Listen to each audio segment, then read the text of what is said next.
Welcome to Down to Herf, the podcast for cigar smokers, whiskey drinkers, and for the people just looking to kick back, light up, and have a good time. I'm your host, Jerry, and I'm joined by, as always, my co-host, Gio and Caleb. Fellas, how are we doing on this fine, what is it, Tuesday, Caleb? Tuesday booze day. I'm ready to drink, ready to smoke. I'm good to go. You're good to go. Gio, what's up, man? Gio, I see you're busy over there. What are you up to? Just helping our mystery guests out before they get revealed. Well, go ahead, man. You can introduce them if you'd like. Well, guys, we are here with our boy Rich Gaynor of ESPN and our other buddy, Max Bichler, formerly of Rocky Patel. Yeah, what happened with that, man? Where the hell did you go? Didn't go anywhere. I'm here. I'm retired. Spent the summer golfing, and now we're into hunting season. So, yeah, we're just gonna roll right into the new year. I like that, man. A nice early retirement. I'm looking. Hopefully I get to see something like that. Well, I got 20 in. Okay. That's yeah. I'll be right there with you. Right, I'm not fully vested in my pension, but I was going to say, does that come with a pension? no, or? it's close. Do you get pensions in the cigar industry? Not the ones you want. No. Did you Or sell are they all- like nice severance packages? Yeah, not that either. Oh, damn, man. Yeah, he probably invested all those nice bonuses he made, maybe a little bit of Bitcoin, something like that, cashed it out. I'm good. That's probably something. Crypto, bro. Exactly. Something You a like crypto, that. bro? Crypto, bro. Are you team XRP? Oof. Yeah, dude, it's not great right now. Woof. It's Yeah, going Wolf down. is right. Wolf is right. Yeah, it's been going down.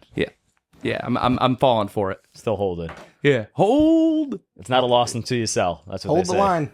Yeah.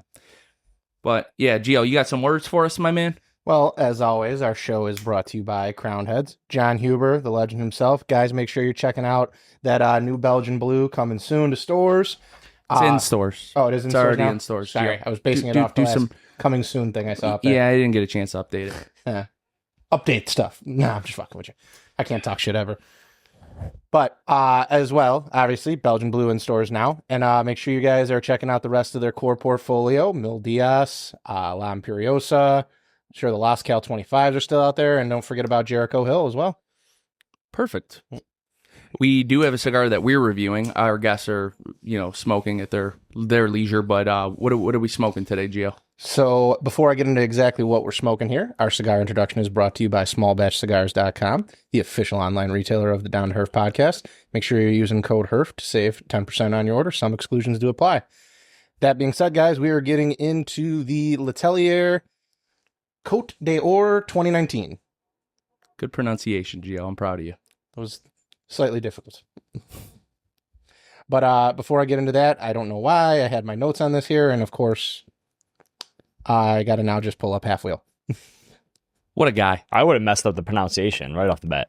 Hey, listen. Half Wheel is how I found out that Max Bichler left Rocky Patel, by the way. He didn't even actually call me. He just said that everything was kosher, and then I find out via the internet that Max is no longer with Rocky. So That's how we found out, too. Yeah.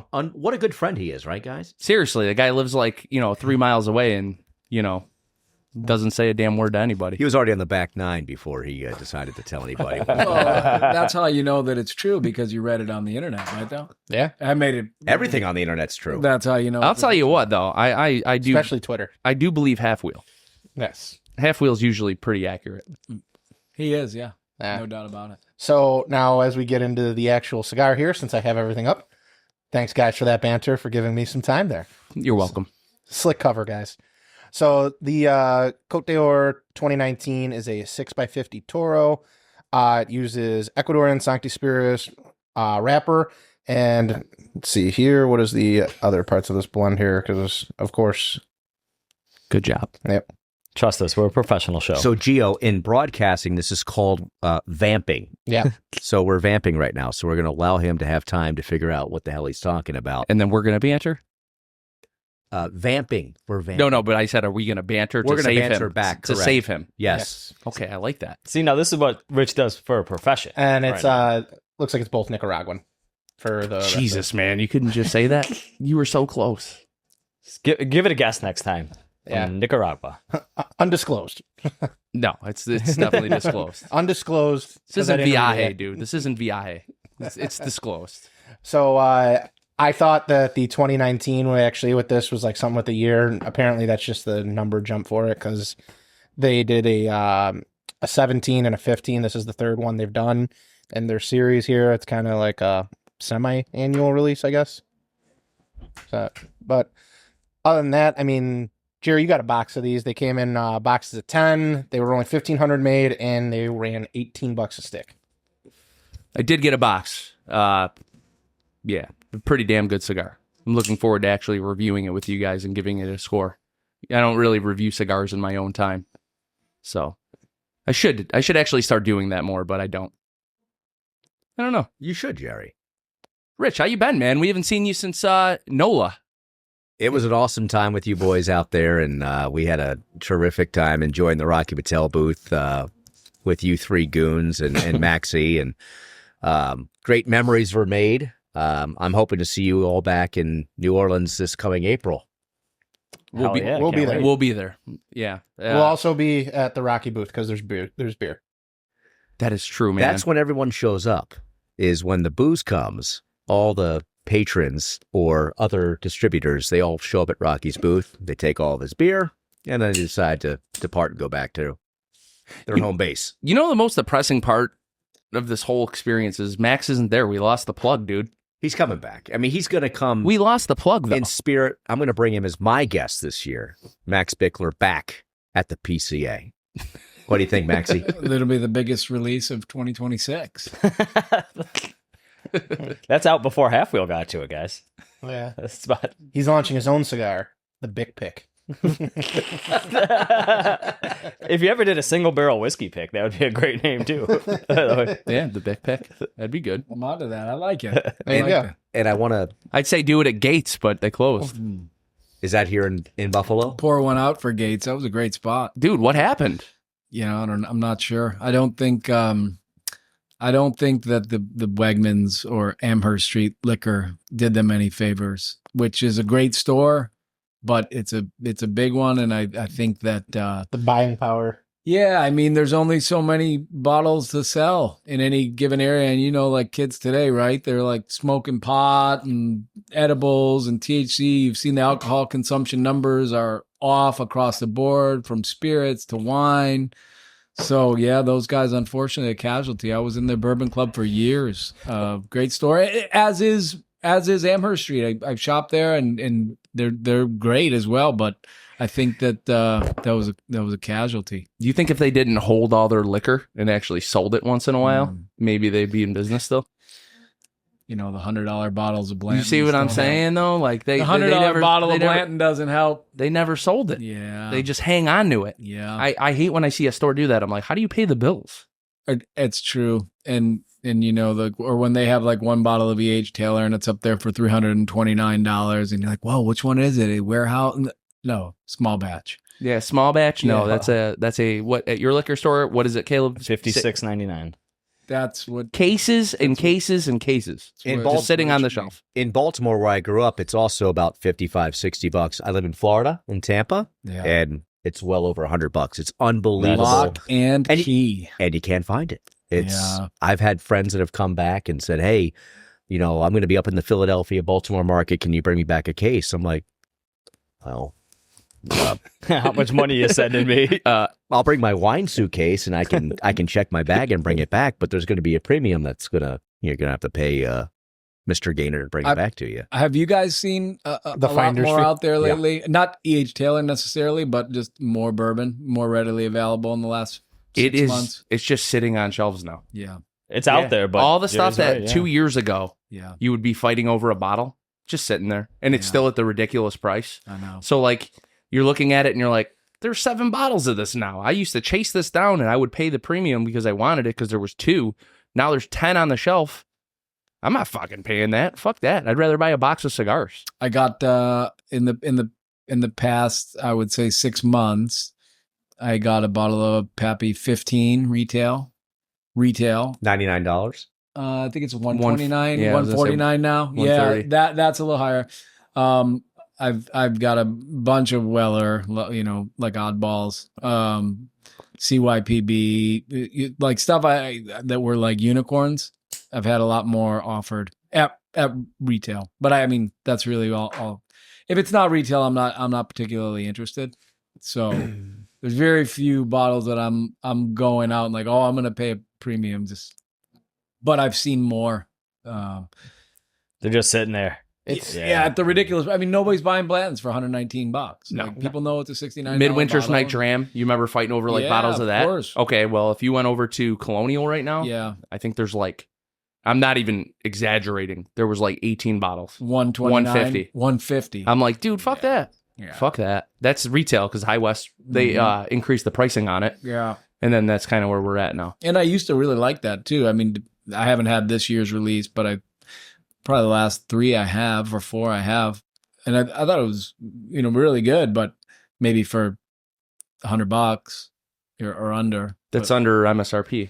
I know. I think MSRP is I think $129. it is now. It wasn't when it first came out. Yeah, right? $129.99 is MSRP on that. Yeah, they're getting crazy. But 10, 11, 12, I thought they were all really good. And then this is 13 this year. And I mean, hey, you saw the whiskey industry boom, and I mean, I feel like it's crashing before our eyes. I have a friend in the wine and spirits liquor business locally, and he and I talk wine and obviously bourbon and spirits as well. But he said it's a bloodbath, to use his exact words, when it comes to wine, and what's becoming available to him with buying power and at what prices. And he said it's a bloodbath out there for the manufacturers, for the wineries. So wine's in right now, or Wine is out. Wine is out. So it's dead. It was in my belly the last 3 nights at my house. I mean, a bottle each. So I mean, the thing is, Well, it definitely went out. you're doing your part. I'm trying to keep you're doing the your wine part. business. In. No, but like alcohol consumption is like these, like especially like that, like where we all grew up and like you drank and you like, I don't think that's like the thing. The Gen Zers it's a aren't Gen Z, about it. right? The consumption's down. It's all about vaping and Microdosing and being antisocial. Yeah, I mean, I don't think they throw keggers like we did. Jeez, man, I think back on some of the things I did when I was like 17, 18, 19, 20 years old. Yeah. Jesus Christ. I could never imagine kids these days doing that shit. Well, because they'd have it on Snapchat, they'd have it on Instagram Discord, Live, they'd and all have that. it on 7 different things live, and I mean, we'd wake up in a field. I mean, like, these kids didn't invent being stupid. We didn't invent it. Our dads didn't invent it. But they're the first one to document it live time. We wrote such good books. Yeah, These kids just don't want to read the pages. they don't want to read them. They don't want to read them, man. But yeah, you know what? The internet has definitely played a big part in obviously ruining basically fun. I mean, when was the last, I would say there's got to be a lot that's down. I mean, think of just what technology has done over the years. You remember, like, you would go out and you were 20, there'd be a huge bar fight or something. Like, that shit doesn't happen anymore, dude. Everything's in 4K, bro. There's no, like, Everyone's so who the calm. fuck is that? Is that what it is? When you go to a bar now, it's you go outside and everyone just wants to give each other. No, a it's hug. always girls fighting. Well, Is it? That's also true. That's a good point. There's always, it's usually very large women. See a lot of videos of it. Boys, before we go to a different subject, I wanted to ask you since we brought up whiskey, has anyone ever visited the Highlands of Scotland? Never. I highly recommend it, especially like in February or March where it's super cheap to fly. You just go right over to Aberdeen. It's an hour drive west, and you get Macallan, Balvenie, Glenlivet, Glenfiddich. The tastings are incredible. The Macallan comes with a 6-course lunch. There's a lot to do, and you can taste the 30, the 25, the 18, the 15, and downward. But then you can go to the bar afterwards, and you can taste literally anything in their portfolio. It is unbelievable, and the price is like $400. But at the end of the day, you're there 6 hours, and a shot of the 30 at a bar is $300. So you get 6-part lunch, and you're able to enjoy all the nice things of Macallan, and the host and the hostesses are great there. So if you're able to Yeah, I'd shoot Fine. over. I go every February because I have a couple weeks break from basketball. How long's that flight? It's I'm out. Yeah, I'm out. I'm not a flyer. It's going to take you 15 What to do get there. what do the kids say? Say less. Yeah, well, Say less. Say less. I go to sleep and then I'm there. But Yeah. yeah, for people that don't like to fly, it would be a difficult ask. He hates a 2-hour flight to Florida. I do. To the promised land? The promise. Hey, listen. I'm not saying I have no quarrels with the state itself. To heaven's waiting room, if you will. Is that what we call it now? I mean, Yeah, that's where all the old people go to retire. my dad's down there. He's 78. I boarded my flight this morning to come to Buffalo. Being very nice about this, there were 9 people in wheelchairs that were coming up here to Buffalo. But every time you leave Florida, there's always a deep line of older folk getting back. But, we're getting closer to the holidays. So Yeah, it's the snowbirds coming to and fro for Thanksgiving. That's because and you flew Southwest and they're just abusing the boarding policy. Southwest Yes. Airlines? Is that what they call Are it? they one of Southwest your used to be good. sponsors? Are they one of your sponsors here, Southwest? No. Okay, so we could talk shit. Well, they are introducing seating, though. I think in the second quarter of 2026, you're going to get a seat on Southwest. Max Bichler. I'm This in. is for Southwest Airlines. Now I'm in. Southwest. Lower fares at southwest.com. Well, speaking of flying and everything, Rich, why don't you tell the folks a little bit about what you do and what brings you to Buffalo this week? So we got the Miami of Ohio game tomorrow against the Buffalo Bulls here in town. I know MACC-tion on a Wednesday night. Hey, it's okay. It's going to be 2. MACC-tion with 2 C's. Well, unfortunately, yeah, there's no heat in the booth. It's going to be. No. Yeah, do you guys have any hand warmers or foot warmers? Because Max called me a pussy today when I texted him on the flight up here asking him for a couple of those. But got MACC-tion, and then I've got hoops in New York, St. John's basketball. Then I go to Yale Harvard on Saturday for what they call the game, which goes back to 1896. The invention of basketball, right? Back then? No, this is football. Oh, football. Okay. Football, yeah. And then go to Vegas for the Players Era tournament right before Thanksgiving. So got a busy week ahead of me, but I'm just happy to be here with you guys. And I've been talking to you all for a while, so I'm happy to be in studio. This is a wonderful setup, and thanks for having me. I really do appreciate it. It's not often we're in the presence of royalty, right? I wouldn't say that whatsoever. Well, I mean, hey, listen. You got Max Bichler in studio. We run, but for me, You got Gio and Caleb here too, Jerry. that is true. That is true. They're handsome gentlemen. But we run like a show once a week. We run a podcast. So I mean, like radio broadcasting. This is your cup of tea, man. So I mean, tips and tricks. I mean, it's cool to be in a presence of somebody that does this for a job. I mean, you're in the presidential chair. You're running the show. So I mean, I would trade this chair in 2 seconds. But No, you wouldn't. But not No, you wouldn't. But not the power that comes with it. and are you sitting on a pillow there, Jerry? Because the chair is too damn low, Okay. and it makes me look like Caleb, and I don't want to look that way. I didn't know if you I- had. I am 6'3". I'd like to present and look that way. We had to switch roles once when Jerry first got his cast on and his brace on, and I had to sit on 2 pillows just to appear normal sized to regular viewers. These chairs are quite comfortable, but It's a nice little lounge. it's a great lounge. You need a Putin chair. What's You a know- Putin chair? Putin always has the big chair. Always sits higher than everybody Right. else. Oh, yeah, that's Right. us thinking. So I don't even know this, and I'm projecting myself in that way. It's a power move. Yeah, I like that. Met a girl this weekend. I was doing a game at East Carolina. It was a great matchup, Memphis, East Carolina.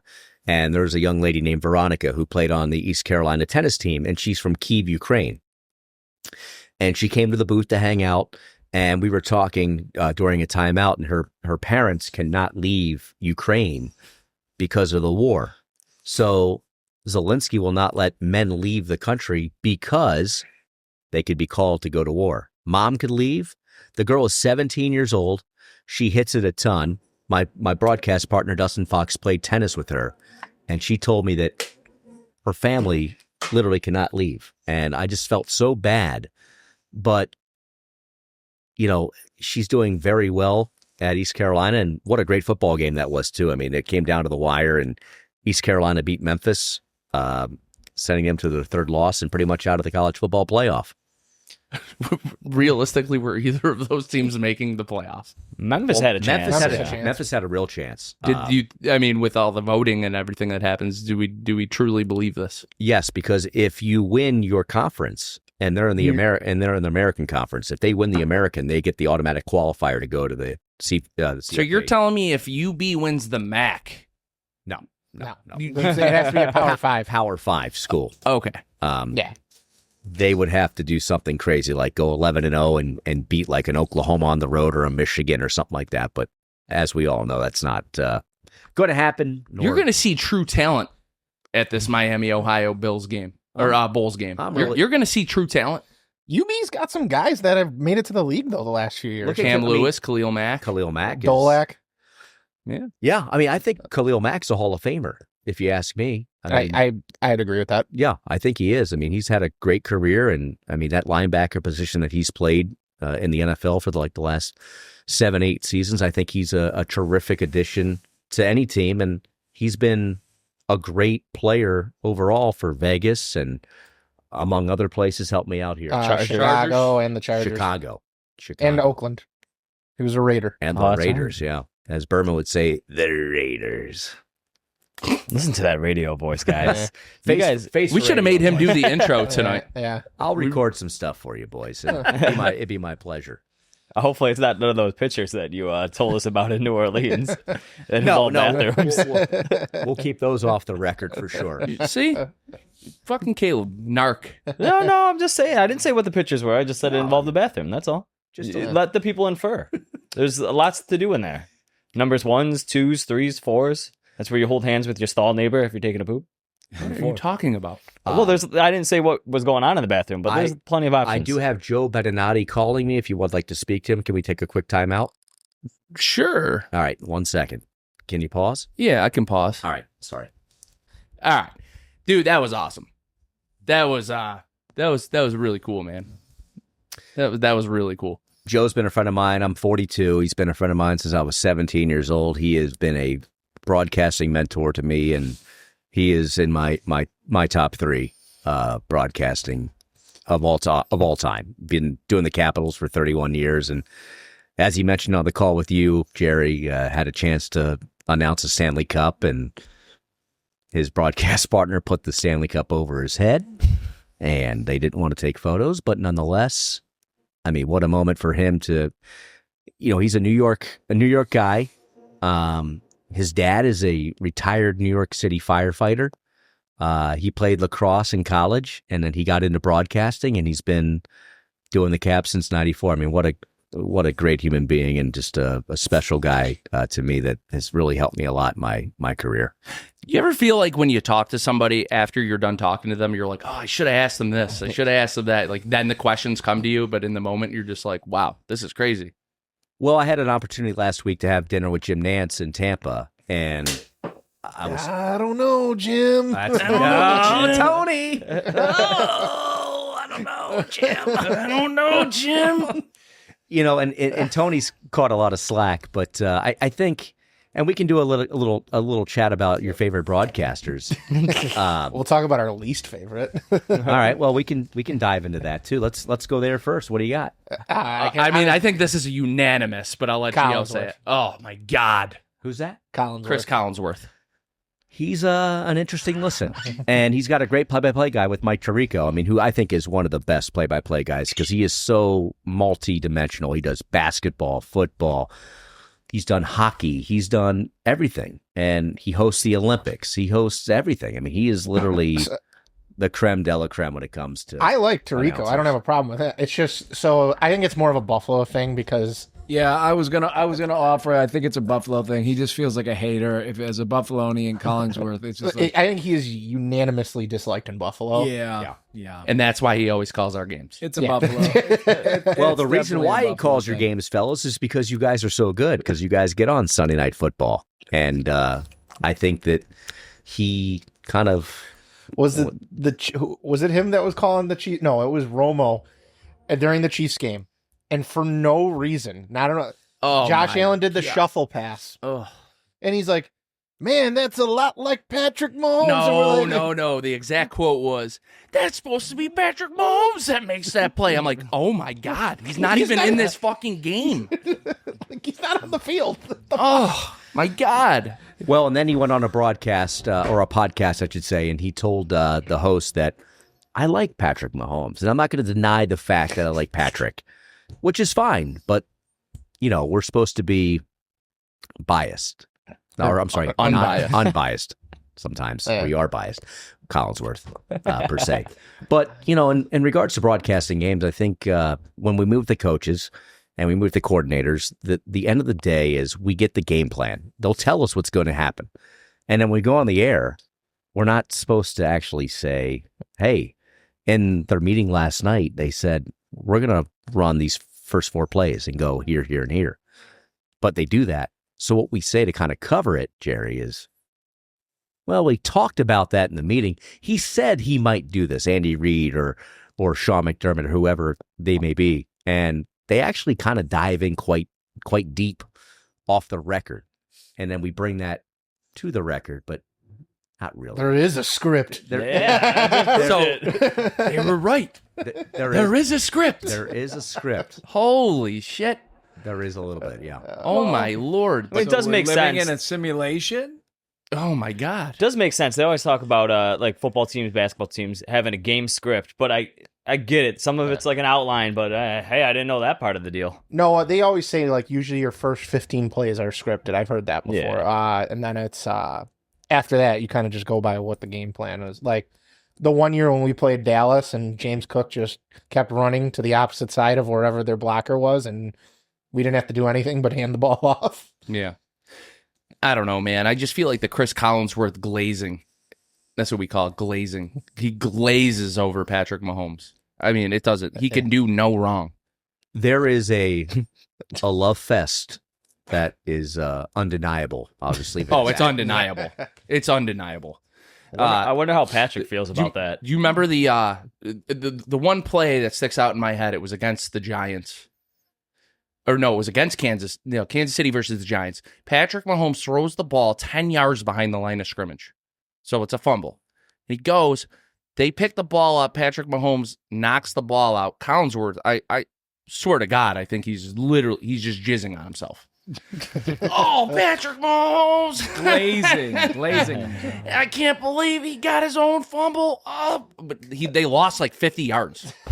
It's still a highlight. Jerry, it's like the kids now saying glizzy, like glizzy instead of what you referred to. But correct. Absolutely 100% accurate. They lost 50 yards and he still turned it into a Patrick Mahomes highlight. Or when they run a play and he runs 65 yards to throw a 5-yard screen pass. I mean, same kind of thing, right? I mean, at the end of the day. And we got one of those too. It's a 5-yard screen pass. Yeah. I mean, we have a guy like that too. Yeah. But he's terrific. I love Josh Allen. I mean, he's been great to my organization. We have a foundation in New Jersey, Noel's Light, and my wife and I lost a child back in 2023.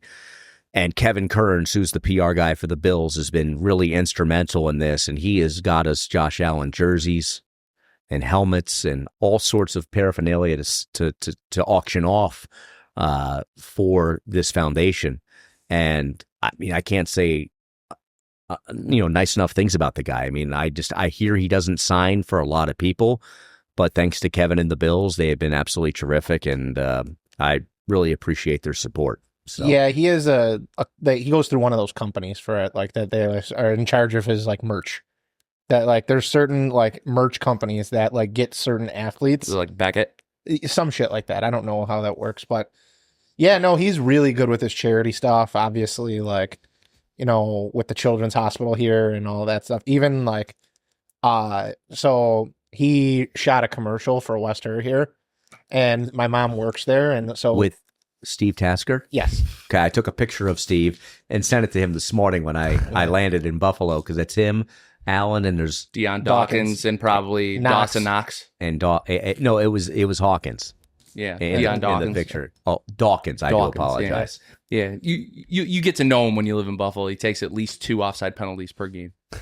Well, I was also at Sidelines today having some chicken wings, and they have an autographed jersey for that young man up for auction. It's 1 ticket for 10, 3 for 20, just in case your listeners want to go down to the sidelines. The auction ends November 30th. That's funny. No, so, but he's Deion Dawkins is actually like not a bad guy either. He does a lot of charity work. He actually just got the key to the city. Oh, it's terrific. I mean, he's like the 5th person ever. T.O. got it though, just for. Yeah, I was gonna say, did T.O. ever give it back? He only got it just because he signed with the Bills. That was at the time when no one wanted to sign with us. got a good story about T.O. Went to college with an unnamed individual in Twin Falls, Idaho, who was dating T.O. for about a year, and she loved Terrell. And obviously, he didn't love her back as much as she loved him. But it was an interesting relationship for a year to 18 months. Max, your thoughts? I want to know what you were doing at sidelines. Just having some wings, partner. Great afternoon by myself. I haven't until been you there showed since up. they changed the place. I like sidelines. Sidelines is a good spot. You're the one on Delaware. There's 2, I think. Yeah, there's one on Yeah. Transit too. Yeah. On Delaware, right across the street from my hotel. The Hampton? The No, Embassy you're at the Suites. Embassy Yeah. Suites. Okay. Yeah, that was the only hotel in ESPN's policy, so we're staying there. But Max told me to stay at the mansion. Is that correct? The Avant. What is it? Not the Avanti. The Mansion, little small The mansion, yeah. the it's a mansion, really 12 cool rooms. Boutique. It's small. Yeah, it was out of really, policy. really, yeah. out of policy. They unpolicied that. Yeah. To continue, commentators that we like. I forget his name, but obviously, this is like bittersweet. But like, I don't know. I always liked Rick Jenneret when he was a Sabres commentator, but I also disliked him. I felt like sometimes he got a little too animated.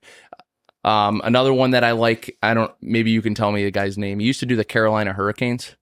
John Forsland. And I think he does like Utah or Seattle now. He's now with the Seattle Kraken. Yes. Yeah. Hey, what do you say? And Forsland, is a great play-by-play guy. I think he's really good. He's been in the business for 25 years, does a lot of national stuff with NBC. I think he's a terrific play-by-play announcer, and I think he gives a lot of, like you said, Jerry, like a lot of oomph to the broadcast. Oh, he cares. You could tell. Yeah. He makes even a 1-0 game seem entertaining. He's not like Stephen A. Smith. He's not like shouting through the roof, and thank goodness That's hockey, baby. Stephen A. Smith was not put on NBA Countdown this season, which is going to save a lot of people some interesting big time. omission I read this morning that they snubbed him. Well, he's making enough money doing other stuff. Yeah, he's paid. He is basically he's got to be ESPN's highest paid person, I think. Five-year, $100 million contract. That's with ESPN television, and then his radio show brings him to $40 million a year. Yeah, his podcast is like actually really popular. And he's 58 years old. He's got nothing else. I mean, Is he married or anything? yeah, he's married. Yeah, he's got a couple kids, and he lives in New York. But at the end of the day, like, that's a huge number. $100 million, $20 million to sit there and talk. I mean, where's our sponsors here on the Herf? I think we may have had this conversation when we were in New Orleans, but I actually went to high school for telecommunications. And when I was like 13, 14 years old, I actually wanted to be a sports broadcaster. And I think that's such a strange thing to do. Not obviously because it's not fun or anything. You get to travel and see things, but like just being 13, 14 years old and wanting to announce sports. So I go through high school, fail every single year of telecommunications. And I'm probably the only person that I went to high school with in the entire 4 years up and down that actually used it and did something with it. I think it's the weirdest thing. Well, now you're back in, now you're a police officer, and we back the blue here at Down to Herf podcast. And I appreciate everything you guys do here, and Gio and Caleb as well. Max, again, in retirement, just kind of hanging and coasting on that back nine. He's going to play Pebble next week. Ooh. Are you going to Pebble Beach next week, dude? No, he's not. I was going to say, dude, that's awesome. sweet. Yeah. Yeah, but I mean, he's got nothing but time.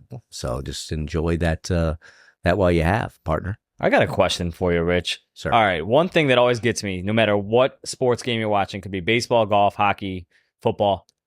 Who is your stat guy that just comes up with the incredible stats that like no one's ever heard of? They're like, on this Tuesday, on a full moon, He's only been one of 2 guys to ever hit a home run on this night. Like, Well, who comes up with these stats? Well, we like to credit our ESPN stats department.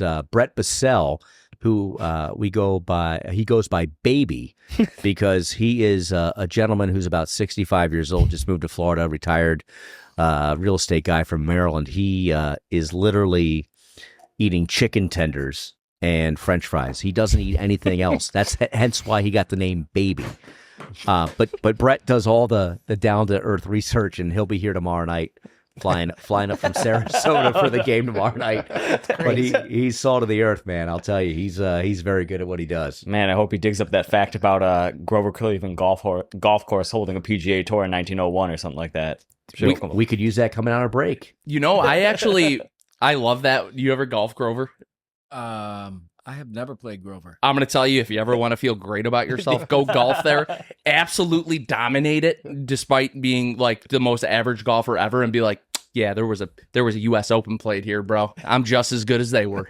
Really? And seriously, 100 years ago. Yeah, 100 years ago. At the time, it was known as the Country Club of Buffalo. Oh, dude, it's a great course. There's nothing like shanking a ball on hole 9, I think it is, right into Bailey Avenue, right in the middle of rush hour. Right into the VA. Yeah, right into the VA. No, it's behind you at the par 5. But you shank it to the left, it goes right into the middle of Bailey Avenue. There's 150 cars driving. Is it better or worse than Delaware Park Golf Course? It's 100% better. Delaware is I did that Father's Day with my brothers and dad. Never doing that again. Terrible. People walking their dogs, skateboarding, jogging. I'm one of them. Yeah. I mean, I live over there, so I run by the park and I do stuff over there. But one of their holes showed up recently on Instagram for one of the worst holes ever. One of the worst holes in golf. I know exactly which one it is. In the middle of a par 3, and you can't go over it, under it. You have to go around it, and it's like it's right in the middle of the hole. It showed up as like quirkiest, worst golf holes in America. It's only 110 yards too, and we got one of them. I mean, best way. Talk about national. You pride. always play it for par. There you go. Don't ever try and birdie it. So There you speaking go. about golf, has anyone in this room had a hole-in-one? Never. I know a girl who has 3. Wow. Yeah, That's incredible. and they're like certified and everything. I've got one. You've got one? I figured you had something on the docket there, partner. I've got one. Yeah, I have one. And Man of Where? many which talents. course? Grover Cleveland? I wish. No, it was at the Country Club of Buffalo on hole number 8 and 206 yards. How much did that cost you? There's insurance. You know the rule, though, right? Well, the whole bar drinks, but there's insurance that pays for that. So What you hit? I hit a 6-iron. I hit a 6. Yeah, I hit a 6-iron. Little downwind and went in. It was incidentally the Mr. and Mrs. wasn't playing particularly well. I was playing with my wife and my wife's sister and my brother-in-law. And since I wasn't playing that well, we decided to get into the high noons. So I know you're thinking, how many high noons can you have? You're only on 8, but I had a few. You're from Buffalo. I expect nothing less. By the time we got there, so I had a healthy buzz when I watched it trickle in. Well, boys, as we all know, it's called lube juice, and Max lube had juice. lube juice on That's right. on 8 there. So That's it. There you is- go. the only man in this room that's hit a hole-in-one. So congratulations to you, my man. I appreciate You really that. do want everyone that plays golf to experience it, because I played for a long time before I ever had one. I've only had one, but it's so cool. You're like, man, I want everybody that golfs to have that, because it's shocking. Even when you should, but You sound like Joe Rogan. yeah, exactly. Yeah, so I've got one. Damn. That's it though. Only one. To touch back though on your favorite commentators, I like Greg Olson actually. I Greg is really good. think he got a raw deal getting bumped for Brady. I think he was definitely should have been the top guy there. I'm not, I know this is probably more Buffalo bias, but I don't love Brady as an announcer. My dad actually had this conversation with me the other day. He said he wasn't a big fan either. Yeah, You know who I really can't get attracted there my yet. attention though this weekend after a little bit of hiatus at Fox was Drew Brees. I think Drew did a great job this weekend with Adam Amin calling that game. I'll take another rip of that if you don't mind here.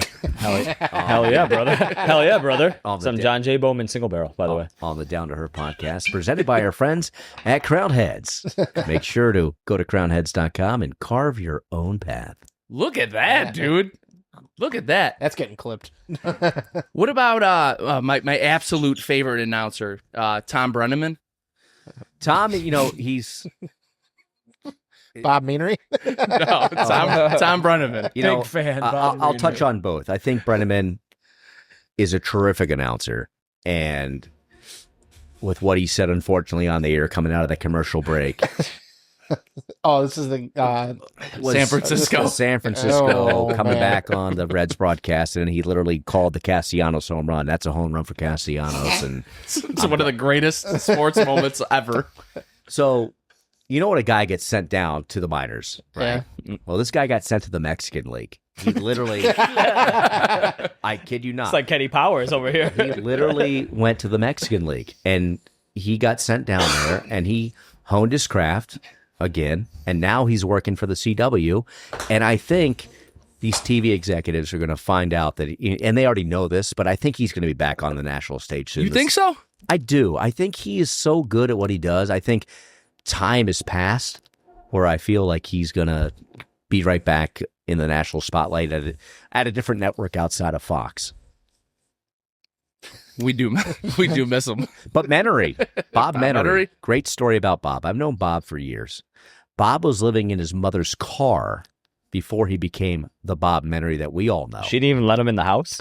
Damn. Well, no, because he had some addictions and had some issues, but Bob's a friend, and the story goes that he was living in a car, and then he was discovered by networks that loved his voice and, did the Buffalo Wild Wings stuff.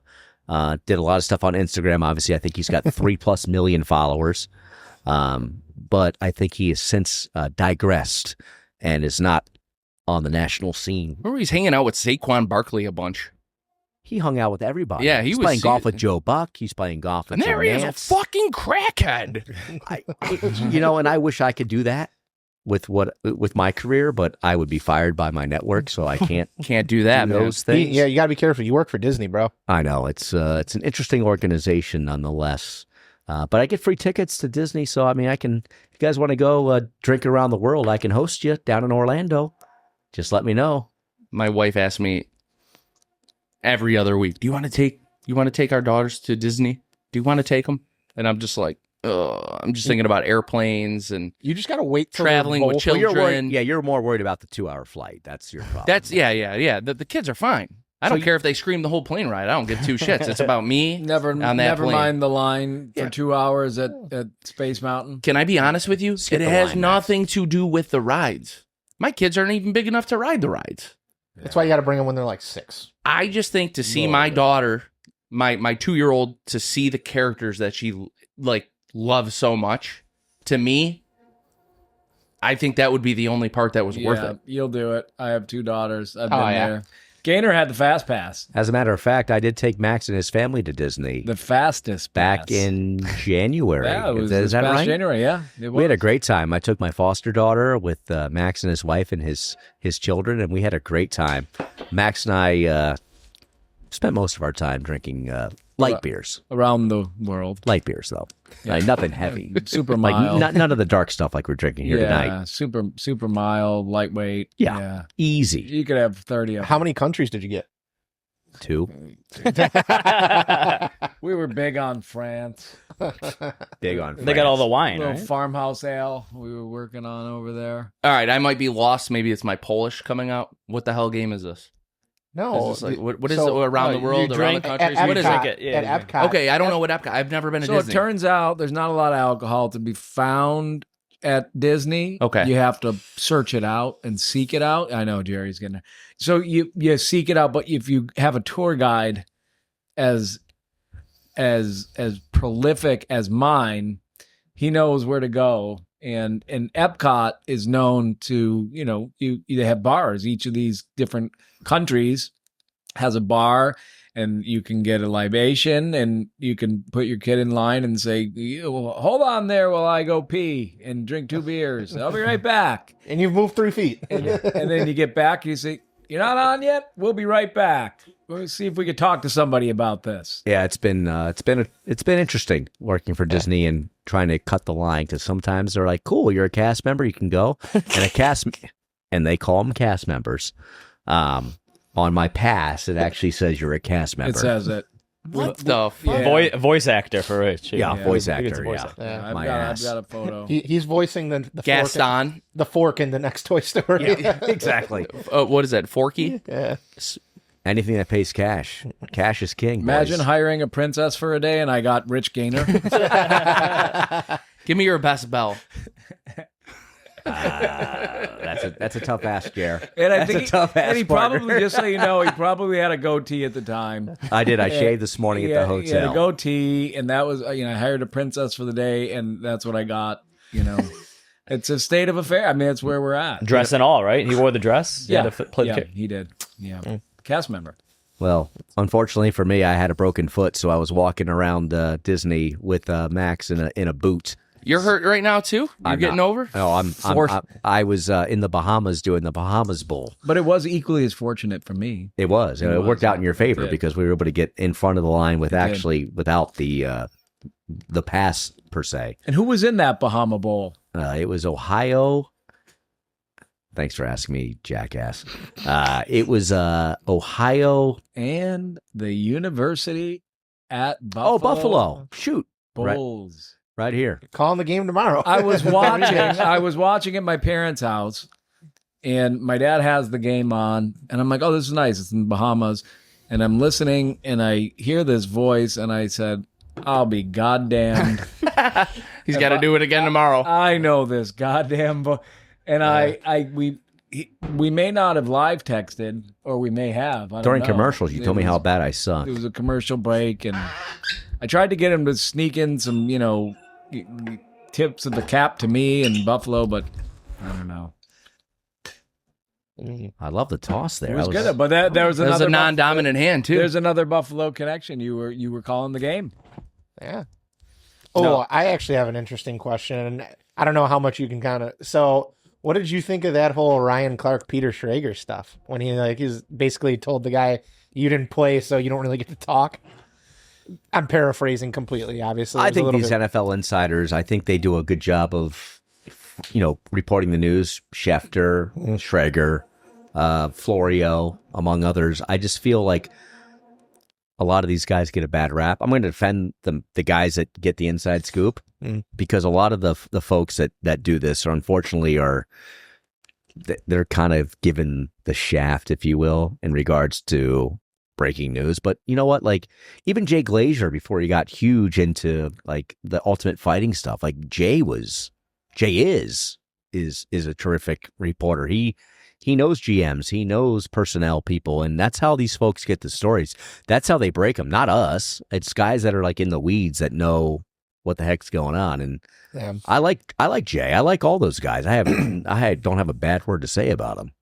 This was the Ryan Clark when he basically said you can't comment because you didn't play the game. Basically, yeah. I disagree. I mean, Ryan Clark is a little abrasive sometimes. Like he's like a shock jock. I think that he is Max. Yeah. I think that he likes doing his podcast stuff a little bit more, and it gives him like a glorified role at ESPN because he gets to say a lot of things I think other on-air talent wouldn't. No, I mean the leash is pretty short. I would definitely say that because a lot of guys, they want to go on the air and say whatever they want, but they can go on their little podcast and things like that. For instance, today, I'm trying to go to an awful announcing, which is a good website here. Give me 1 second. Oh, we could vamp while you do that. Cue it. A vamp? Yes. Yes, I love that. Sad story about Epcot. It brings up bad memories because you guys are talking about the drinking and going around the world. My dad drank me under the table years ago at Epcot. And by that, I mean, I went when I was like 13 years old and he drank so much that he literally left me under the table. Yeah. Oh, so Jared, explain, by the way, like why it's around the world. So like he was telling you that like you can get a beer from every country, like Really? a French beer, German beer, Polish beer. You'll get your Tiskies. Tisky? Is it Tisky or is it the Jeevis? No, probably they one have of the like their two. own booth, Oh. and there's multiple Yeah, options. it's probably Titskis on draft. Tisky on draft? Yeah, I would think. Them things will knock you the fuck out. If you they- drink too many, They'll slap. oh, they'll slap you in the face. It's like having too many hay burners. It's not the good, hay dude. burner sneaks up on you. So You're at 3, you're like, wow, this feels great. You drank 4, and you wake up in the gutter the next day. That's it. So Not good. Max, what have you been doing though recently? You since golfing. semi-retired, but like, what else are you doing? Are you still involved in the cigar industry at all? Any insides or anything like that, or just totally out of the game? And, no, I mean, so retirement, and I've been smoking a lot of other cigars, which is cool. A lot of other brands. And What are you smoking tonight? right now? There you go. This is an Oliva Serie V Melanio. Melanio. Churchill. I thought I recognized the band. Yeah, really good. I really enjoy these. So yeah, I've been smoking, I would say, more of other brands and other cigars than I have in 20 years. And I was one to always smoke other things, on occasion. You'd sprinkle them in as you were smoking your steady diet. So that's actually interesting. It's cool. And from this side of the table, when you buy cigars, that's another piece of the equation, right? That remember, for 20 some years, you don't buy a cigar, so you're not price conscious when it comes to like, oh, that's great, and then someone says it's $24. Isn't that a culture shock? Yeah, well, and it is, because then you start thinking like a consumer, like, wow, I could smoke 2 of those $12 cigars for that $24 cigar. So like all of a sudden, that becomes you start saying, well, what's good and what's a good value when you're on the manufacturing side of it. You think about all of that and price points and what something has to cost, and it's obviously a piece of the equation, but you think about it so differently when you're on the other side, which is really interesting. Being a consumer and in the industry Yeah, is shocking. I remember the first time I went to PCA was I went with Smokers Haven. yeah, on a badge. Yes, on a badge. Yep. And they're talking pricing. I'm like, these motherfuckers, this is what they're getting these cigars for this price, and this is what I pay. That was the first. That was the first funny. culture shock. Yeah. Then you realize taxes that come in. Obviously, New York went from 29 to 75. I explained to Rich tonight, if I owned a cigar store in New York State, Be out of let's business say in a here- year's time. Yeah, here in Buffalo, I buy a cigar and it costs $10 from the manufacturer directly. $17.50. I owe the state $7.50. I now own that cigar for $17.50. I haven't sold it yet. Mhm. Other people could sell it for $17.50 and they made $7.50. They're happy as a clam. I own it for $7.50 and now you're still trying to sell it. So not only outside of that's obviously shocking, New York State, as it's currently constituted, but yeah, I would say that's one of the most interesting things. That and smoking other stuff, and then you know how the sausage is made as a manufacturer, so sometimes you see price points and you smoke cigars, and You don't have to tell me a cigar costs like $2 to make, and then we pay like $25. It, for it. it does. You don't have to tell me. I know. there's price points that don't add up, right? Some make a lot of sense and some don't, and then sometimes you smoke something and right, scarcity factors into that stuff as well. Like if they're only going to make a 510 count boxes, and they say, well, it's $20. Well, as a consumer, I know that part of that is being one of, smoking or buying one of those 500 boxes, and so there's scarcity involved. The same way as a bottle of whiskey or whatever, but you definitely pay more attention on as a consumer, and then as someone that's been on the other side of it for so long. So it's an interesting perspective, right? that's kind of it can be kind of a little mind fuck at times when you see the. What's the best cigar you've smoked that you got to try so far? I've smoked a ton. So I'll tell you the cigar that I'm smoking right now, the most that is really really hitting my palate that I just think is fantastic. It is from La Aurora, and I've always liked some of their different cigars. Their 100-year anniversary of the Cien Años and some others. I like the Ruby. The Ruby, I like that with cigar. that Brazilian, with that dark Brazilian wrap. Yeah, the Perfecto. So it's from that line. It's from the Tubo line, except they make it in a Toro shape. So it's the Parejo, but it is the Tubo line. And in the tubes, it'd be the silver tube, and they call it Cameroon. I don't know what it really is, if it's Cameroon, not Cameroon. Because typically, like, I'm not someone who's like, oh, wow, I love Cameroon. But the whatever wrapper they use on the silver tube, and the Toro doesn't come in a tube, it comes like an 18-count box. And there's a 6x50, 5.5, 54, 52 Toro that I've been smoking a ton of. And it's just great. It's different. It's Dominican. For years, I smoked a lot of cigars, obviously from Honduran and Nicaragua. So, and things are cyclical, right? You burn through things, and a couple boxes later, you're like, I'm on to the next. But it's something I've been smoking again and again and again, and I really like it. Mil Diaz, I smoked through a bunch of Mil Diaz that I really, really enjoyed. Love that wrapper, leathery.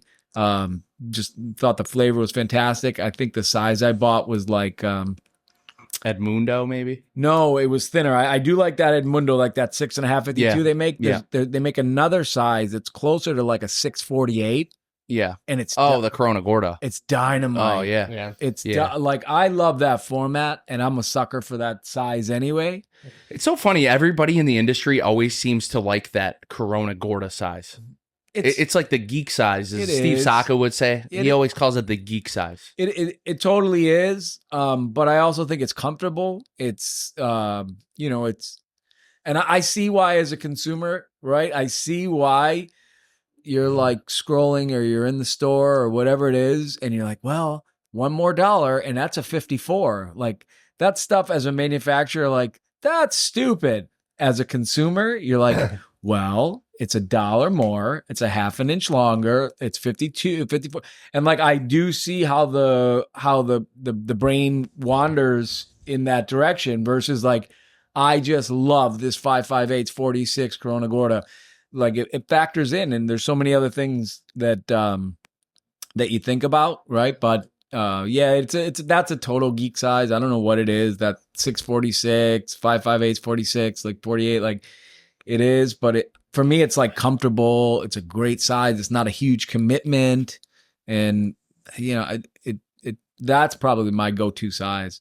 I'll smoke, I don't like really fat ring gauge cigars. That's never been. We talk about this all the time. Yeah. We used to talk about value in New York. You're like, $2 more, I can get a 6x60. It's a bigger cigar, so you're getting more tobacco, and then you're just like more filler, and you're just like, fuck, man. I as you age in the cigar industry, and you just like figure it out. You're like, I would have rather paid $2 less and just had the fucking size that I like. Well, and that's the thing. Think about it. Like, if you think about like binder, filler, wrapper cost, right?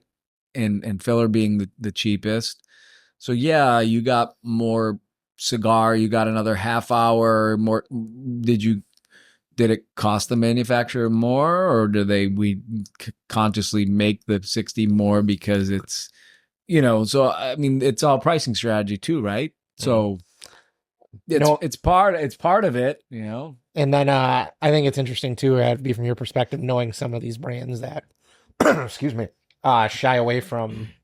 Obviously, we know Rocky makes a lot of people's cigars out of their factory, but they don't quite advertise that.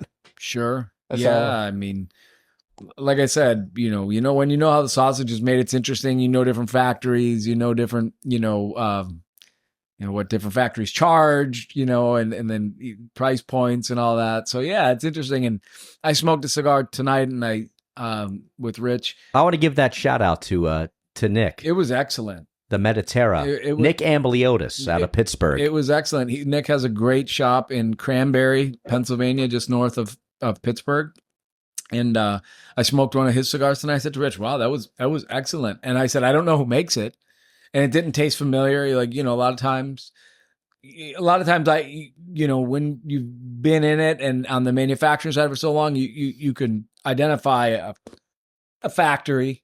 You'll say, oh, that's so-and-so or that's so-and-so, because you could taste it, right? Yeah, It's a house style. That's my father. That's Nika Sweeney. That's Naxa. Or that's like Saka stuff, or that's like you can taste a lot of times, not everything, but and that cigar that I smoked, I was like, wow, that's really good. I'm like, I didn't recognize it, and which is cool, right? But yeah, you certainly can identify like a house style or like a manufacturer that has like consistently great construction. I think one of the things I've been enjoying, like with that La Aurora, is I've smoked a lot of them at this point. I like it. It's good. And the construction, right? So I have no tolerance with my background. I have no tolerance for like poorly constructed cigars. Sure. Like, and I know, I understand why a consumer does it, but guys with draw pokers and this and that, like, oh my God, I just can't be bothered. I'm throwing it out. It makes me mad. My jaw hurts. Like a poorly constructed cigar, overfilled, underfilled. To me, it's just like all the enjoyment that I was going to have. Now I'm so focused on this shitty burn or this tight draw. Or, battling the cigar and you're not enjoying the cigar. Dude, and the I just tight picture draw it. to me Ugh, is it's awful. the most infuriating. It's awful. I can battle through a little cap or a cap issue because you cut it fucked up, A little burn. or a little tiny crack at the foot. No problem. I can deal with it. I'll smoke through it. You start getting into draw issues. Now you're putting the cigar out and you're like, that was an absolute waste of money, and now I have a sour taste in my mouth. And you know what? It's maybe not as bad because a plug cigar you can't even smoke it, but so it's not as bad. But something that's really terrible as well is an underfilled cigar. The Very tunneling loose. is All you Tunneling. get is heat. So remember too, right? When they're properly constructed, you get equal amount of air, you get equal amount of smoke, you get the combustion. When these things are underfilled, you get heat. You lose the flavor of the cigar. It's like you can't taste anything because you're just getting the heat, and you don't have no resistance whatsoever. So to me, like underfill is really shitty too. Although I could fight through one. Sure. Where like Overfilled is insane. Plugged, it's like just throw it out. I have no tolerance. I just can't. It's not enjoyable. Yeah. So Jerry, to kind of piggyback what Maxie was saying in regards to cigars and with Nick. So Nick Ambliotis, the guy that was doing the Mediterra cigars that we smoked earlier today. So Nick makes all the bread for Whole Foods. Great story. So he started as a 25-year-old young man knocking on doors at bakeries in Pittsburgh. And now he has a multi-million-dollar company. He has every contract with every Whole Foods throughout the United States. So any bread that you buy at Whole Foods is coming from this gentleman's factory in Pittsburgh. They flash freeze it, and they send it to every different Whole Foods all around the country. So he is the breadwinner. He is the breadwinner. That is right. My boy's getting that bread, making that bread. He is making sending that bread. But I'll tell you what, though, his cigars are very good. They're made by a gentleman, DTA, out of Miami, and they're very, very, very strong cigars, in my opinion.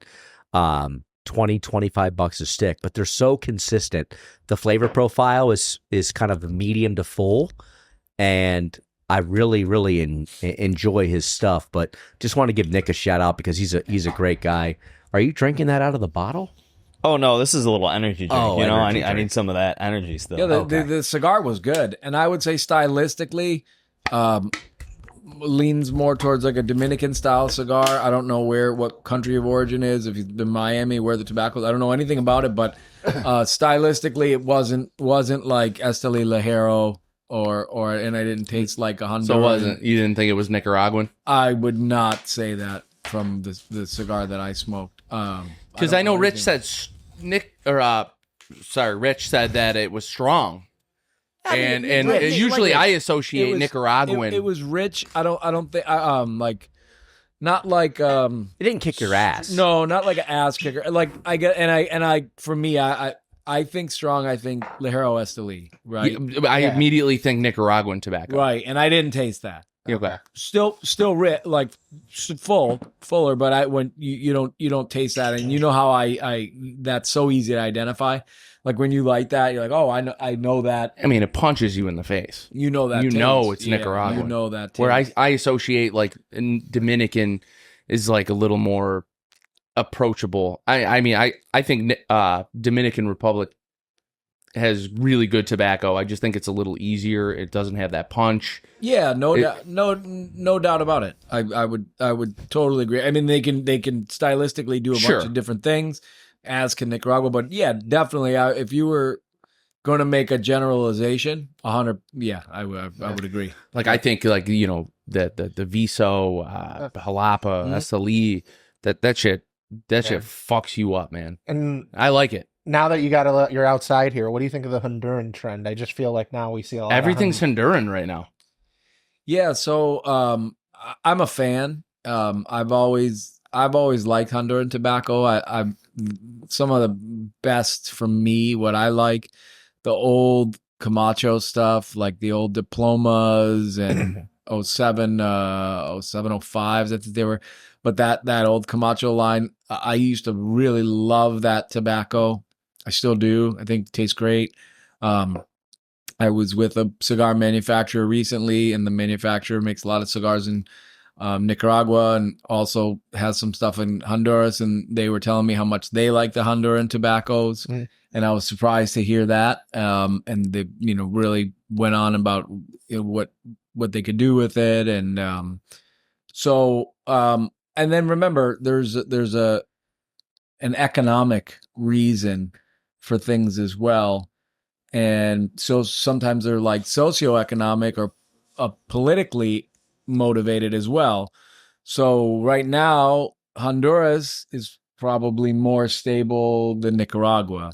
So maybe you don't want all your eggs in one basket, and it's a good time to diversify, make sure you're producing like, what if we have tariffs all of a sudden of 200% out of Nicaragua? Man, would it be nice to have a factory in Honduras? Yeah. So get ahead of the trend a little bit. I think people want to diversify, where they manufacture the cigars as well, in terms of flavor, but also it's business, and they don't want to all of a sudden end up on an embargo list and not be able to sell the cigars into the United States. So I mean, they always had the option to sell it. It's just as at either tariff or embargoed, or who knows. But it's just smart to diversify. But I like Honduran tobacco. Definitely, I can I can taste it. I feel like I identify it. That my father blew. The blue, yeah, that was a really good cigar. Really, really enjoyed it. Yeah, actually, I smoked one. I smoked that. I was down in. I didn't. Bill's. I don't want to bring up a sore subject, but Bill's Dolphin. Gio was down there too. You want to hear a fun fact real quick before we dive deeper into what you were doing? Yeah. Gio, if he goes to a game, we lose. Do you have anything to say on the topic? Every game we go to, except for every game you go to, where you're banned, we lose. Well, that's easy. Every single one that you go to. Gio, this is a problem. I've literally went to the Miami game where we ended the drought. Well, I was there. Yeah, I was there. In Miami. Oh, not that one. On New Year's Eve when we ended the drought, and the Bengals, Andy Dalton. I'm talking in the Josh era. Josh Allen era. Yeah. Josh Allen era. Okay. In the last 2 years, how many wins have you gone to? Be honest. 2 years. No, we're going 2 years. The last win I went to was with my cousin. It was a 1994. Listen, look at this. Look at this guy's. Look at him have to twist and turn to remember it. We need. I think it was. He's banned. Was it the Miami game where me, you, and Caleb went?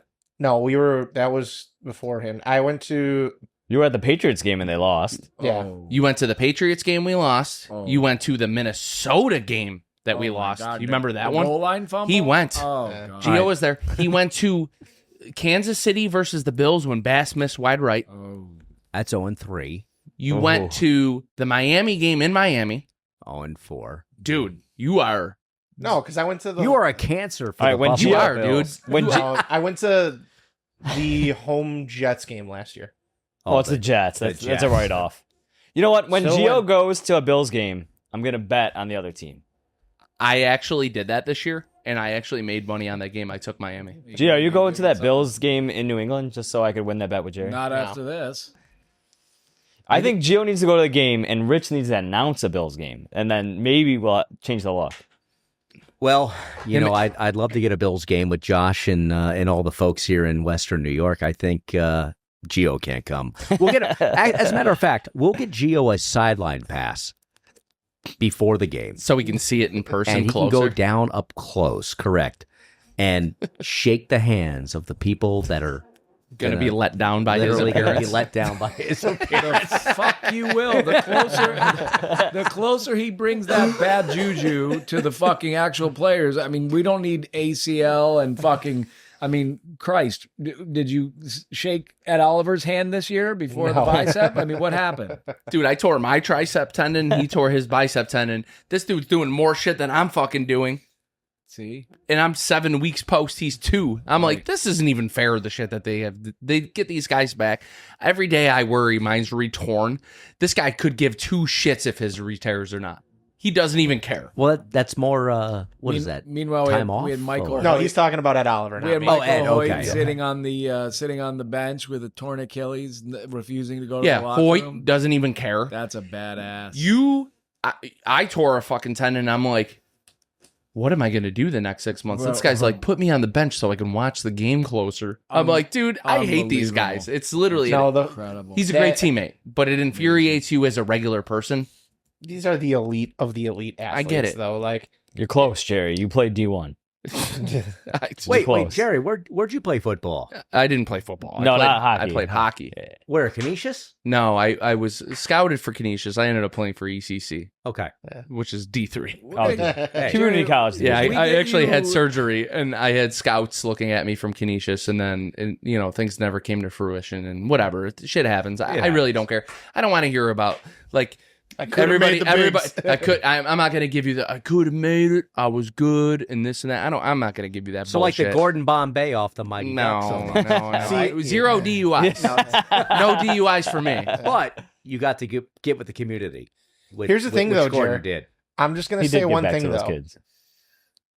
This is the one time because that era of Sabres loved signing local talent that you could have actually My made. draft year would have been 2008. Yep. Damn, I missed it. You would have been. Too bad. You could have been like Tim Kennedy. Conacher. Corey Conacher. Yep. Who was Kennedy. there was another one. Kennedy, Conacher, Coletta. Yeah. Yeah. I mean, they were just signing bums from local high schools at this point. I mean, it was not a great era. So you had a shot. You're telling me there's a shot, Coach? No, there's a chance. There's a chance. You're telling me there's a Oh, chance. didn't we sign Stempniak too? Lee Stepniak? Yeah, but he was actually good. Yeah. I played with Lee. Yeah, Lee was actually good. He was awesome. Yeah, he was a good player.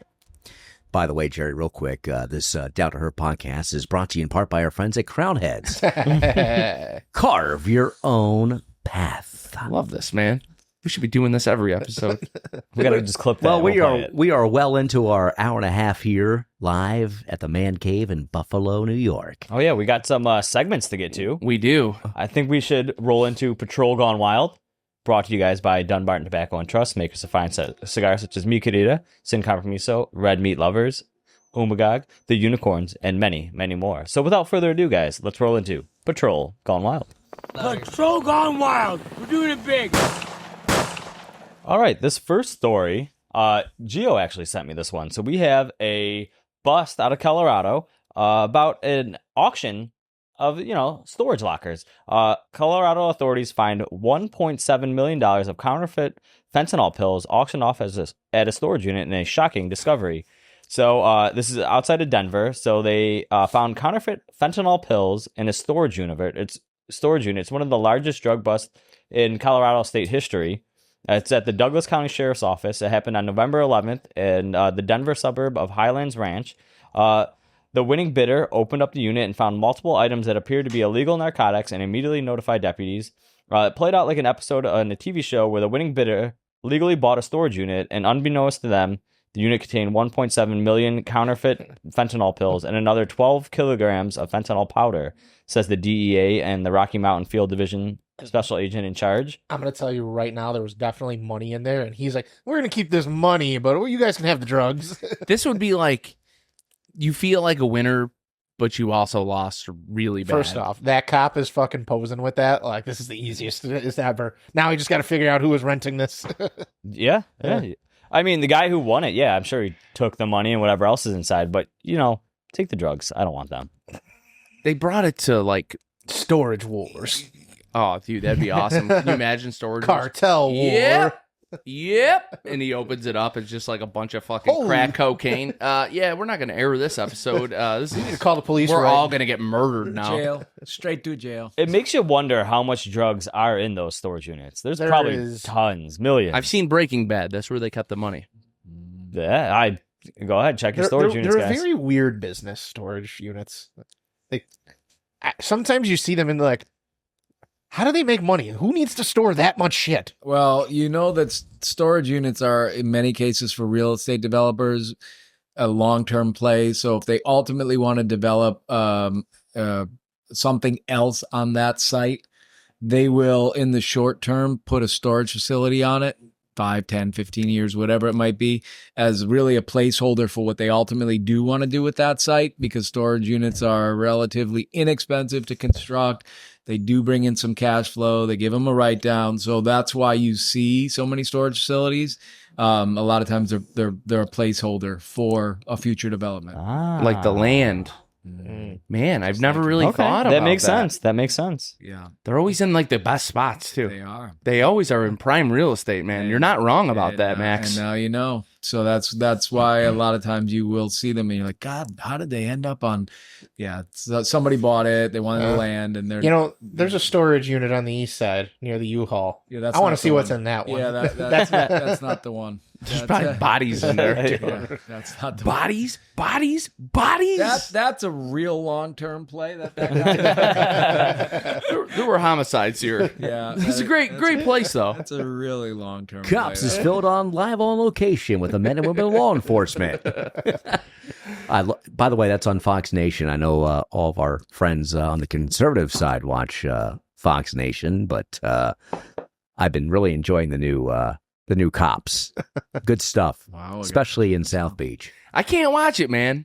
No, it like infuriates me, and my wife. I think it makes her more mad because I'll be going through like the car stops with them. I'll be like, oh yeah, there's a gun in the car. And then, like, sure enough, she'll be like, you saw this episode. I'm like, no, like, his body language, his explanations of things, like, it's just, you knew right away there was something wrong. She's like, how do you just know that? I'm like, I don't know. I've done thousands of traffic stops through 7 years. 7 years. For 7 straight years, I've been doing traffic stops. So, I mean, it's pretty easy to tell when there's something wrong. And I don't know. It's just not, it's not fun watching it. I don't know. And it makes you want to go to work. You're like, yeah. It makes you want to work. And this may be a question that's been asked on the program quite a bit, but in your years of law enforcement, what is your most egregious stop? in terms of like a pullover, narcotics, firearm, something that we can talk about here on the like show. 120 and a 30. By Well, that's big. It's, like egregious as in like they did maybe, something maybe wrong. your biggest, yeah. your biggest bust, drug or gun wise. I mean, drugs. I mean, we got a quarter key of meth. I took a ride for that one. Oh, actually, do you think if we hit a point where we can? He got sentenced. I'm okay with it. Okay, He Gio, pled- you could tell a story then. Yeah, no, we did a car stop on this guy, and it was like a Subaru that was just floating. We're like, we're gonna stop that. The guy's just like speeding. It was just weird. It looked off, and I'm like, all right, fine. We'll see what's going on. He's on a conditional license to and from work, but it's a Subaru that has a taxi plate on it. Not really making much sense. We go to run him, and he's on probation for a firearm. So we're like, hey, man, you're out kind of late. I know you got a curfew and all that. I'm going to step you out. I'm just going to call your PO. And, if he says everything's okay, we'll check you out here. I'm not like, before I even got to say I wasn't going to search his car, he starts fumbling around and tries to start the car. Uh-oh. Well, I had already had his door open, and then I thought I could try and flip the thing into neutral. So it was just because he said it was overheating. I was like, oh, if he floors it, it's going to mess up his engine. Like, can't go. I totally missed the shifter, and I went for a ride down, what was it? Hagen. Wow. Hagen. So Gio was getting dragged by this kid driving. Wow. My instinct, if you ever see the body cam on it, it's actually, it's quite funny. I go, Gio, no! And I start running back to our patrol car, and I start flooring it behind the car because Gio is hanging out of the car. Yeah, my legs are like hanging out the side. Like I'm behind him in the driver's seat, and then like. Well, I have a friend whose son says, no. Like when his mom gets mad at him, like he'll literally scream at his mother and say that. Dude, it was insane. So the Gio's getting dragged. I get they end up crashing into a stop sign. Yeah. And comes to a halt. The kid rolls out of the car. He's like, I'm like, oh fuck, dude, Gio, you shot him, bro. Like, I was like, no, I didn't. No, and Gio choked him out. Oh. Yeah, Gio choked him out in the car. And then we walk back up. For all of us at CBS Sports saying, good night. And, yeah, seriously. And then we walk up the street, and I mean, there was literally like a brick of crystal meth that he threw out of the car. I was like, ugh. And the craziest part of the whole story was his reaction in the courtroom. And Gio, I mean, I'm sure you could say it better than I can, but basically he apologized to Gio. And his lawyer punched him and said, "Shut the fuck up." He's like, "I'm so sorry." All right, so since we're talking about this, I've got a question for you boys, and it's TSA related because it's also operational. Okay. So I'm in the airport this morning in Tampa, and there's a lady that's got 4 ounces of jelly, not KY jelly. Oh, I thought so. No, you freaks, real jelly, and Silicone or water based? Not jam. It was jammy. Well, let's just go jammy for the sake of the program. Okay, silicone. And the TSA agent took it. Where are they actually going to take that? Are they going to use that for Thanksgiving? It's a brand new. That's going batch right in the that's not garbage open. can. Is it really going to go in the garbage Yeah. can? So when they take my cigar lighter from Vegas, going back, brand new Rocky Patel lighter, they're going to literally throw that. They might keep that. They might keep that. I think one. they're going to keep it, right? I always like to assume they do what they're supposed to do and throw it in the trash, but how many lighters I've lost during PCA trips, you're just like... I'd rather they keep it. Yeah. My favorite's when they let them through. Gio has the same one I have. They take mine, they let him keep his. I'm just like, what the fuck is happening right now? They just pick and choose, and it's just insanity. There's no uniformity with TSA. I've learned that. I thought he was going to ask, like, oh, if he got the South Park TSA, like, let me check your asshole. Now let me check your asshole. I turn around, let me check your asshole. Show me your salad, boys. Show me your salad. What do you got next, Caleb? All right, up next, I got a clip for you guys. Now, we got a man with a chainsaw threatening harm. He's stuck in, this pond, and no one can get him out. So the police come, and they lasso him back to safety. So here we go. And I'm like, dude, he's swinging a chainsaw at you, screaming, "F you." So I'm going to go grab my 40. What else? I could lasso him. Does he like women? I don't know. Are you willing to put yourself that low? Oh, you could try talking to him. Do you want me to grab my lasso and we can pull him from the backside? Yeah. No, don't need to be afraid. Man, we're not here to hurt you, okay? Ready. Took multiple attempts. Put that around you right there. I like it just like fast forwards the video. How many times? This guy sucks. I think He's it not a took. cowboy. I think it took 36 times. Come on, grab that, Billy. Billy, grab it. Grab it. Come on. I want you to come out of the water, Billy. At least it's not Leatherface, you know. Drop that chainsaw, Billy.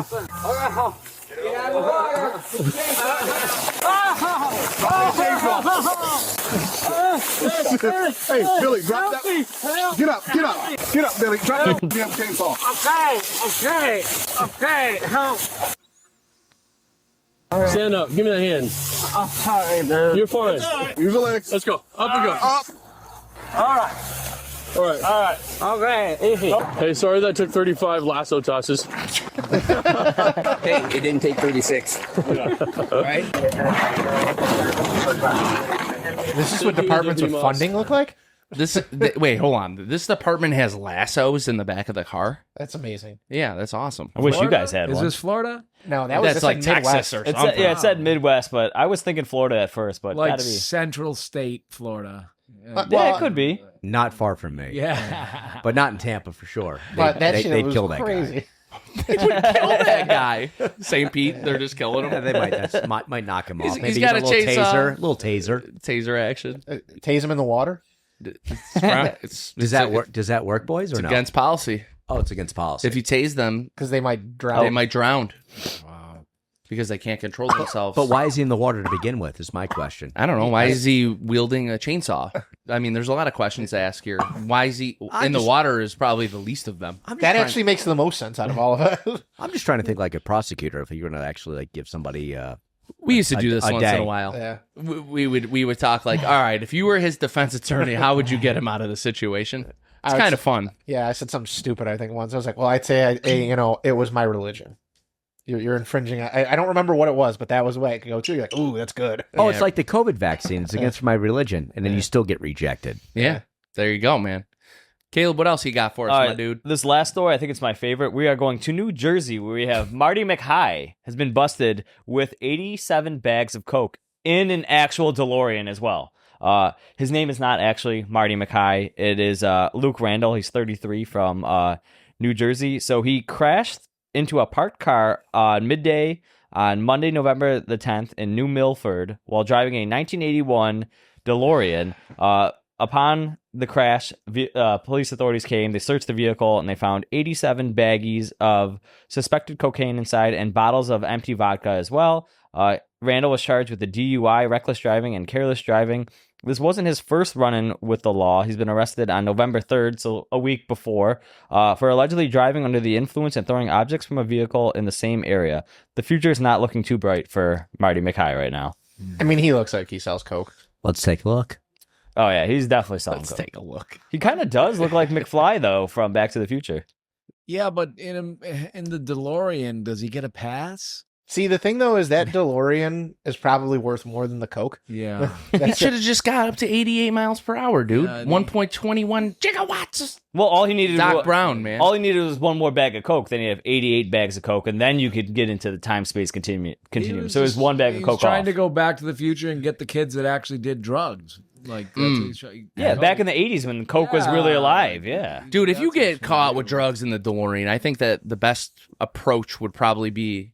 I'm from the future. I am from the future. Yeah. I went back in time and saved... This is what I confiscated from What the am kids. What am I Yeah, doing? that's here? good. What actually am I doing here? Or he could play it off like he was a cop from the 80s in a DeLorean, and he confiscated the bags of coke. That's what I would have done. These guys need us. I was thinking like Bob Uecker, the old major league announcer, just a bit outside. Tried the corner and missed. And I think he did. Yeah, he missed. All right, man. That's Patrol Gone Wild, right? Yep, and we got to move on to our next segment before we get to our cigar rating and end the show. We have news with Caleb.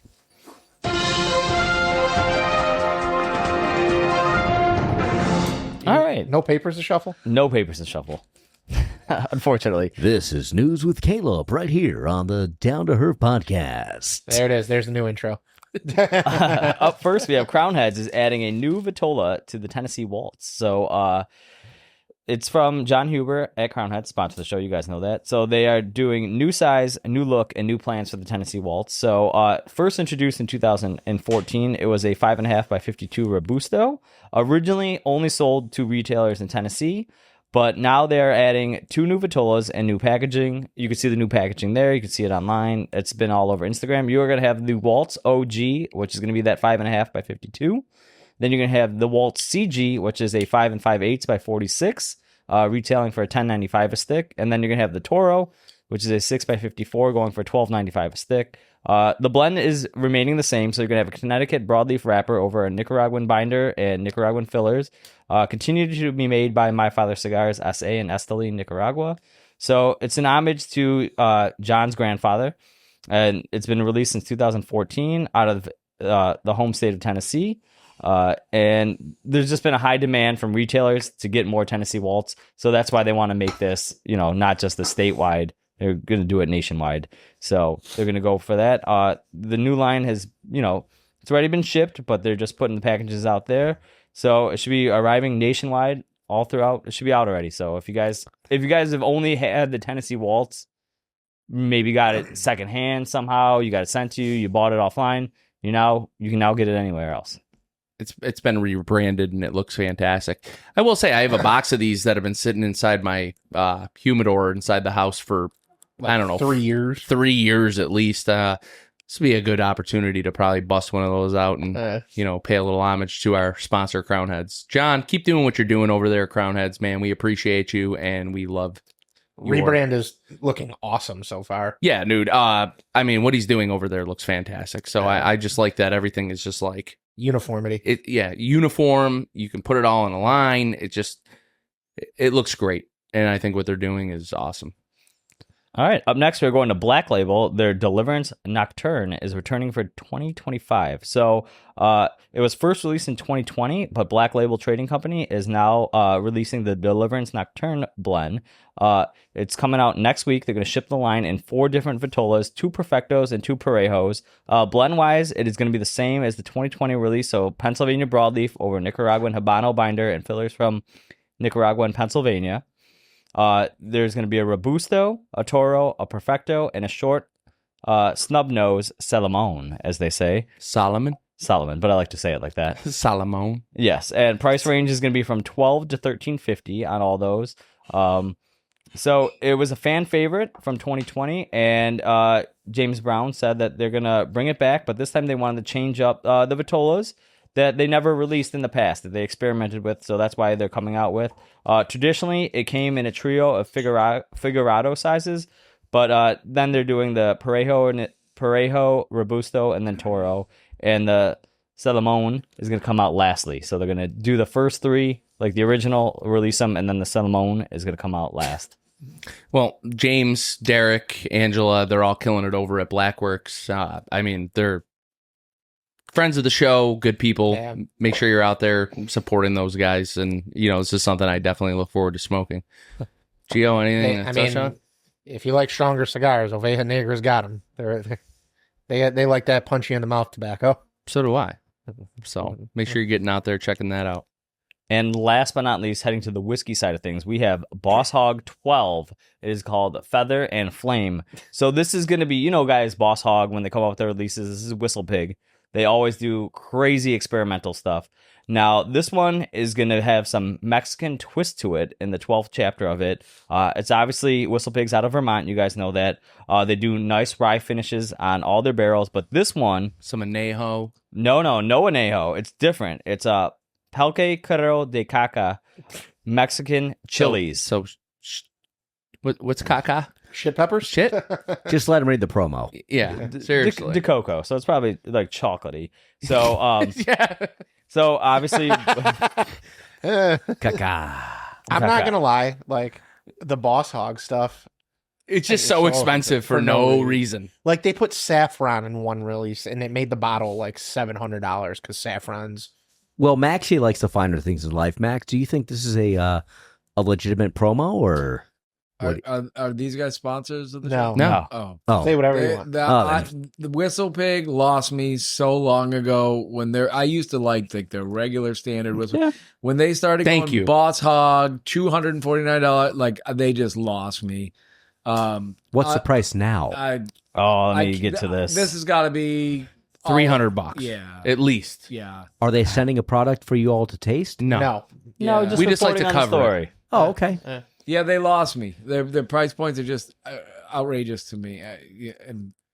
Well, they're gonna lose you here, Max, because retail price on one of these bottles is gonna be $599.99. Ridiculous. Is Go that fuck yourself. MSRP. MSRP? MSRP. I'm lost, and I am not ever going to be found. Go fuck yourself. That is unaffordable to the average person. I'm out. Like, In a world where whiskey's unaffordable, WhistlePig introduces a $600 bottle. Proof is going to be between 104.8 and 108.4, and that's not. Then you don't even get the proof with it. Yeah, it's not even a high proofer. If you're paying $500, that's 120 would be minimum. I feel if you're not coming cask, then like at that price, what's the point? What are we doing? Finish it up. it's gonna be a heavy rye aged in American oak. Age is undisclosed on this, and not even a disclosure. We can't even get an age statement. $600, no age disclosure. Not even a statement. and then so that Decalco is like agave sap fermented. It's gonna be a blend of like chocolates, Mexican chilies, and stout beer as well. So you got all that mixed in with the whiskey as well. Good. Go fuck yourself. Who's buying it? For $5.99? Yeah, that's not. No, Not me. Nah, I'm Jim out. Nance won't buy that for $5.99. Hello, friends. You know, I'm going to be honest with you. This kind of reminds me of Patrick Mahomes of whiskeys. It's the best. Are you it just channeling does your inner things. Chris Collinsworth? I am trying. You are, yes. You're doing a great job too, partner. Oh, Patrick Mahomes. Or do a Romo. I don't know, Jim. Oh, Jim, $600. Oh, Sorry. I don't know. Sorry, I Jim. don't know, Jim. $600 is kind of steep. So listen, Patrick so Mahomes could do it though. let me tell you something about these contracts with these NFL announcers. What do you think Tony Romo makes per game? I'm going to swing it around the circle. $700,000. Okay. $1 million. Okay. He's up there because I know Brady's was a crazy contract, but he signed beforehand. So All right, so we're going to do the prices right. Higher or lower of $1 million a game? Higher. Lower. You're going low? I'm going to stay yeah. at $1 million. I'm going to stay At $1 million? Okay. I said higher. Higher. Maxie, what do you got for Romo at CBS? I like $1 million. I'm standing on $1 million. All right. 1,000,001. Jerry? I said 700,000. 700,000. The final answer, gentlemen, is a staggering I'm low. $1.9 million per game. I would never Wow. Now- Never. leave. I would never leave. Now, we have that with Romo. And he gets taxed in the state that he announces in. Texas, which has no state income tax. That's a great day. That sounds like Florida. that sounds like a racket. God bless him. That's definitely a racket. Now we're going Brady at Fox. He had like a $300 million contract, I thought. Just not worth it. You don't know. Whatever it is, So it's what's not the worth number it. that Brady's making per game he announces at Fox? Oh, Brady is making Not worth it. He's making $2.5 million per game. 2. All right. I'm going to go 2. Stand by. Go Enough ahead. where they put him at the top spot and they kick Greg Olson off. It's who's a got to be better- like $4 million. It's G-Reg, 7th floor. I don't even think You, it's you get good. pissed when people bring that up now. All right. So you We're where you going 2. I said 2 million? 2.5. $2.5 million a game? A game. A game. I'm gonna say like 3.5. Maxie? Yeah, I'm going 3.5 $1. Well, for an 18 game contract, which he signed, it's $2.1 million per broadcast Bad for deal. Mr. Tom Brady. I said 2.5. Terrible. Who was the Damn. closest? Who was you? That was You me. said 2.1. Oh, damn, bro. Hey, that's why he's the GOAT. Is he though? quarterback wise. I like Joe Montana. Your camera might die, so. Oh, my camera might die. So, guys, that concludes Cigar and Whiskey News with Caleb. We have to get into our cigar rating. Yes. And I think... Which is brought to you by... smallbatchcigars.com. Yeah, we'll let Rich do it. The official online retailer of the Down Herf podcast. That's it. So what's the rating? Well, we got to tally it up here. We got to tally it up. All right. Hold on. I just got to do the math part, but the rest is there. Who's ready? Anybody? Not I. I am. The L'Atelier Cote d'Or 19. The appearance, I gave it a 9. I think that the white lacquer box is really cool. The burn, I gave it a 9.5. I had absolutely no issues with my burn whatsoever. Construction, 9.5. I thought it was constructed fantastically. The draw, I gave it a 9. I think that the draw on the cigar was really, really good for what it was. I straight cut mine, as I always do. The enjoyment, obviously, Rich Gaynor, Max Bichler in studio, 9.5. I really enjoyed the cigar. I enjoyed the conversation, being able to just ignore the cigar almost entirely, which is always good. That means you're having a good cigar. You're not thinking about it. It's been great, Jerry. Bringing me to a 46.593 overall. Some notes I got on it. I got some leather. I got some cocoa. I got some cream. I thought that the retro hail was pretty light on it. Not too spicy. It did have a little bit of spice, but nothing crazy. This is a cigar I would recommend for anybody. If they're still out there, make sure you're grabbing one. Check it out.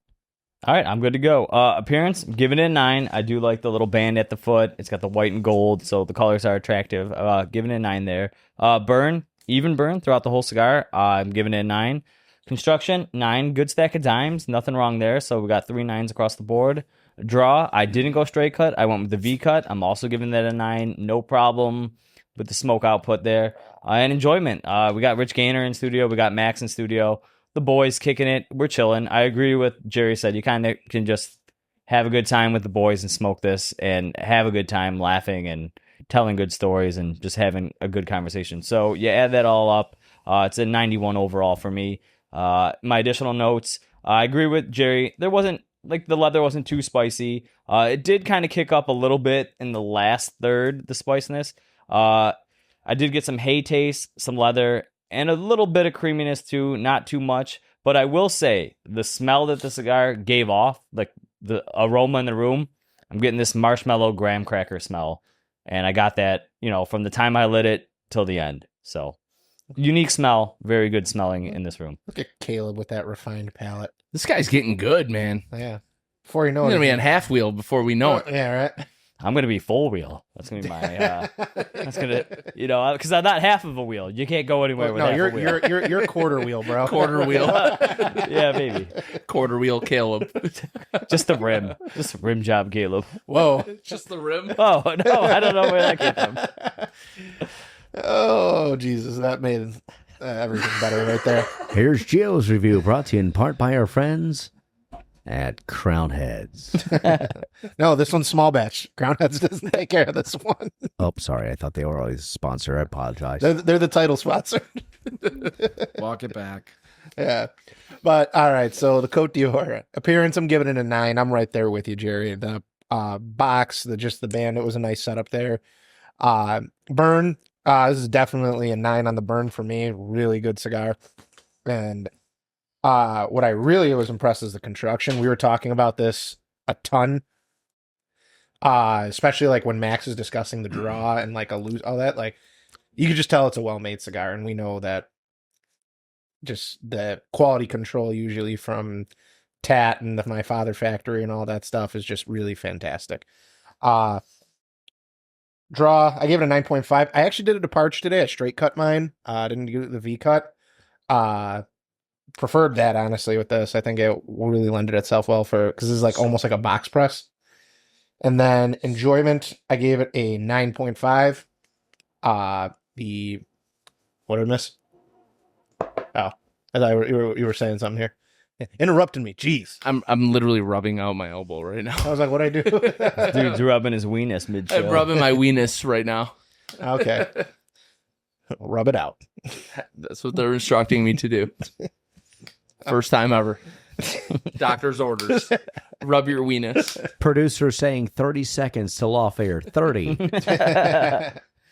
So, all right. Then I brought my total, my enjoyment rating, I gave it a 9.5. I really actually enjoyed the flavors of this cigar. I could sit and smoke like 6 of them in a day. That's how easy they are to smoke. The conversation was great as usual. Appreciate both our guests, Max and Rich. Thanks for taking time to hang out with us peons here. While you got to get ready for MACC-tion. Well, I just wanted to say something on behalf of my friend Max Bichler and our entire ESPN crew. It's great to be here in Buffalo.